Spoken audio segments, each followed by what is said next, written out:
पढ़े आ जो नमाज नथो पढ़े वो तो अञा पढ़े आ पर रुगो नमाज सुस्ती सां तो पढ़े पढ़े भी थो पर सुस्ती सां तो पढ़े हुन जी सज़ा खुदा जो कुरान को फरमाए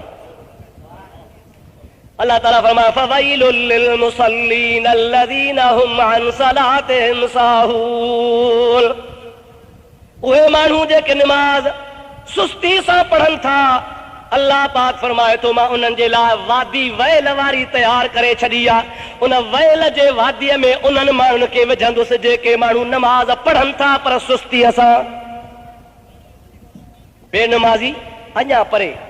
सज़ा अञा परे पर नमाज पढ़े बि थो पर रुगो नमाज में सुस्ती थो करे सुस्ती जा कई क़िस्म आहिनि दुरूद पढ़ त मां तोखे क़िस्म ॿुधायां अल्लाहुम्मा सल्लि अला सय्यदना व नबियना मौलाना मुहम्मद वालिही व सहाबिही वसल्लम तफसीरन हदीस जे किताबन ऐं फिक़ह जे किताबन सुस्तीअ जा अक़साम लिखिया आहिनि त सुस्ती कीअं हूंदी आहे अल्लाह जे महबूब पाक अलैहिस्सलाम बि ॿुधायो आहे बुज़ुर्गनि बि ॿुधायो आहे आलमनि दरवेशनि बि सम्झायो आहे सुस्ती जा क़िस्म आहिनि पहिरों क़िस्म सुस्ती जो हुयो आहे त वक़्तु थी वञे नमाज़ न पढ़े वेठो आहे बांग आई त बि वेठो आहे जमायत जी तकबीर लॻी अरे पढ़ंदासीं वांदो वेठो आहे को कमकार कोन्हे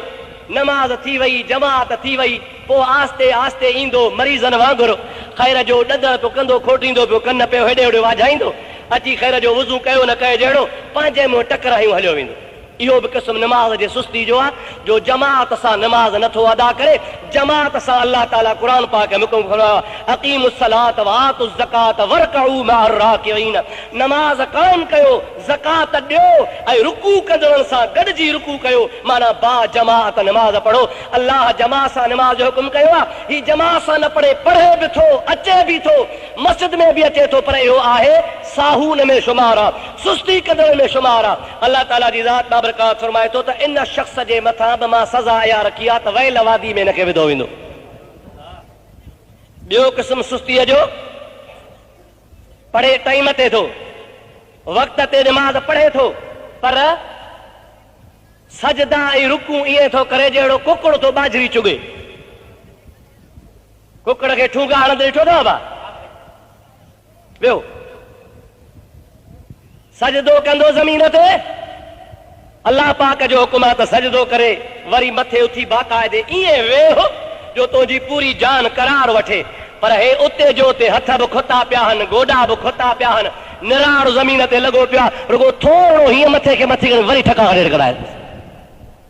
इहो बि साहून में शुमार आहे रुकू जे लाइ हुकुम आहे महबूब पाक अलैहिस्सलाम फरमाइनि था रुकू ईअं कर जो तुंहिंजी पुठी बराबरि सिधी हुजे जेकॾहिं तुंहिंजे पुठीअ जे मथां को पाणीअ जो थांव रखिजे ख़ुदा जो हबीब पाक फरमाए थो अहिड़ी पुठी सिधी हुजे जो तुंहिंजो पाणी जो थांव हेठि हारजे न असां रुगो हथ हीअं उबता सुबता करे हीअं मुठी मुंडी मथे हूंदी चेल चिबी कान थींदी जहिड़ो ढूंगे में सूर हुजे पुठियां धड़ी ॿधी पई आहे जहिड़ो पोइते को छिकियो बीठो हुजे अल्लाह जे आॾो झुकण में ॾुखियाई थी लॻे पई पर जे झुकियासीं सो बि झुकिया न झुकिया जहिड़ा उतां रुकू थींदो मथे कोन उथंदासीं हल ॿारो चा अॻिते उतां जो सिधू सजदे में इहो बि सुस्ती में शुमार आहे अल्लाह जे हबीब पाक अलैहिस्सलाम फरमायो आहे त घटि में घटि तूं सजदे में 3 दफ़ा चओ सुबहान रब्बियल अज़ीम घणा दफ़ा चइजे अदा ॾाढे चओ छा चइजे सुबहान रुकूअ जी हालत में रुकूअ में चओ सुबहान रब्बियल अज़ीम सुबहान रब्बियल अज़ीम सुबहान रब्बियल अज़ीम सजदे मां उथी चओ समे अल्लाहु लिमन हमिदा उन सां वरी चओ रब्बना लकल हम्द उन खां पोइ सजदे में वञ सजदे जे टाइम ते बि अल्लाह जे हबीब पाक फरमायो आहे तुंहिंजा बग़ल हे जेके तुंहिंजा बग़ल आहिनि उनखां तुंहिंजे बाह जा डोरा परे हुजनि तुंहिंजो पेट तुंहिंजे सथुरनि खां परे हुजे डिघो सजदो कर जेतिरो आराम सां करे सघीं तुंहिंजा ॿई हथ अखियुनि जे बराबरि हुजनि ऐं तुंहिंजूं हे बाहूं ज़मीन खां परे हुजनि नक बि खोड़ निराड़ बि खोड़ पटको तुंहिंजो परे हुजे टोपी तुंहिंजी परे हुजे निराड़ तुंहिंजो ज़ाहिर ज़हूर हुजे पोइ अल्लाह जे दरगाह में चओ सुबहान रब्बियल आला सुबहान रब्बियल आला सुबहान रब्बियल आला पोइ तुंहिंजो रुकू बि अदा थींदो सजदो बि अदा थींदो अहिड़े तरीक़े सां नमाज़ पढ़ंदे अल्लाह पाक जी फर्ज़ अदा कंदे ख़ुदा ताला जी ज़ात तुंहिंजी नमाज़ क़बूल फरमाईंदो सरकार फरमाइनि था जेको अहिड़े तरीक़े सां अदा नथो करे सो बि साहून में शुमार आहे, यानी सुस्ती कंदड़नि में शुमार आहे। जंहिंजे लाइ अल्लाह जो कलाम फरमाए थो त फवैलुल लिल मुसल्लीन, मुसल्ली निमाज़ पढ़ण वारनि जे लाइ वैल आहे। कहिड़ा? अल्लज़ीन हुम फी सलातिहिम साहून, जेके पंहिंजे निमाज़ में सुस्ती कनि था, निमाज़ जे अंदरि सुस्ती सां निमाज़ अदा कनि था पिया। हाणे वैल कहिड़ी शइ आहे उन जे बारे में मां तोखे नबी पाक जो फरमान ॿुधायां। हदीस पढ़ंदो हल वैल खे सरकार छा सॼो आहे? सलात पढ़ बुलंद आवाज़ आहे। अल्लाहुम्मा सल्ली अला सय्यदना व मौलाना मुहम्मदिन व आलिहि वसल्लम। वरी सलात बुलंद आवाज़ आहे। अल्लाहुम्मा सल्ली अला सय्यदना व नबियना व मौलाना मुहम्मदिन व आलिहि व असहाबिहि वसल्लम। वैल खुदा पनाह ॾे, चओ आमीन। आम तरह सां चइबो आहे न, अरे तोखे कहिड़ो वैल पियो आहे? कंहिं माण्हू ते कावड़ कबी आहे, भेड़ा को वैल पवई, अरे कहिड़े वैल में पियो आहे, अरे कहिड़े वैल में विझी छॾी। ये आम लफ़्ज़ आहिनि जेके तव्हां असां इस्तेमालु कंदा आहियूं, पर तोखे ख़बर आहे त वैल आहे छा? अल्लाह पनाह ॾे, चओ आमीन। मदीने जो ताजदार सल्लल्लाहु अलैहि वसल्लम फरमाइनि था त जहन्नम जे तरे में, छेड़े में, सफ़ा आख़िरी तबके में जाते माण्हू सड़नि था पिया, उन जहन्नम जे तरे में हिकिड़ी खॾ आहे। इंसान खे जंहिं वक़्त में जलायो वेंदो, अवां ॾिठो आहे कचे गोश्त खे बाहि में विझबो आहे, हुन मां पाणी टिमंदो आहे।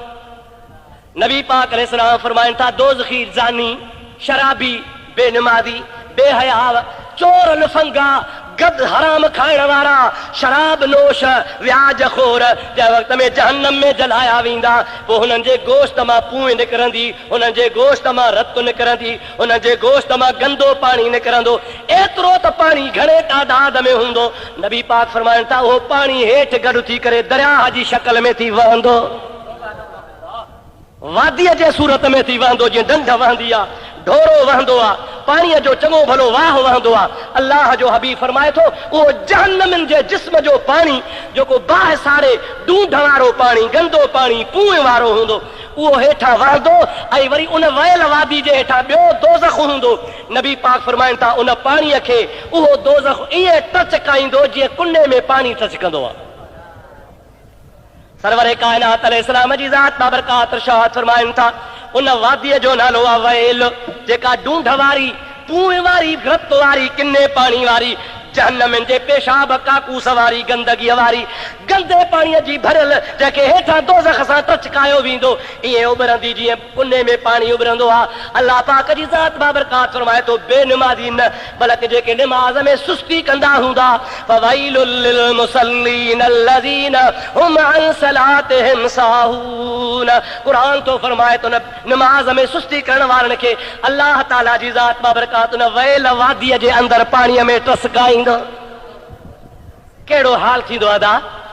कहिड़ो बिछड़ो हाल थींदो उन जगह ते जो जंहिं जाइ ते पूए हुजे, रत हुजे, ढूंढ हुजे, पेशाब हुजे, गंदगी हुजे, हर क़िस्म जे इंसान जे जिस्म जी ख़राबी गॾु थिए ऐं उहारी दोज़ख जे बाहि में टचकाई वञे ऐं उन्हीअ जे अंदरि अहिड़े माण्हूअ खे ख़ुदा विझे जेको निमाज़ त पढ़े थो पर सुस्तीअ सां थो पढ़े। अल्लाह जो क़ुरान थो चए फवैलुल लिल मुसल्लीन, इहे निमाज़ी उन वादीअ में विधा वेंदा। चल अल्लाह जी ज़ात बाबरकात असांखे वैल वादी खां बचाए। हुज़ूर करीम फरमाइनि था उन वैल वादीअ में एतिरी बदबू हूंदी आहे जो दोज़ख बि खुदा का पनाह घुरंदो आहे।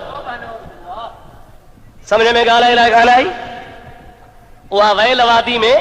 गंदगीअ जी एतिरी बदबू हूंदी, एतिरी अफूनत हूंदी, एतिरी हुन में ख़राबी हूंदी जो ख़ुदा जो महबूब पाक फरमाए थो त ॿियो जेको जहन्नम बाक़ी हूंदो उहो बाक़ी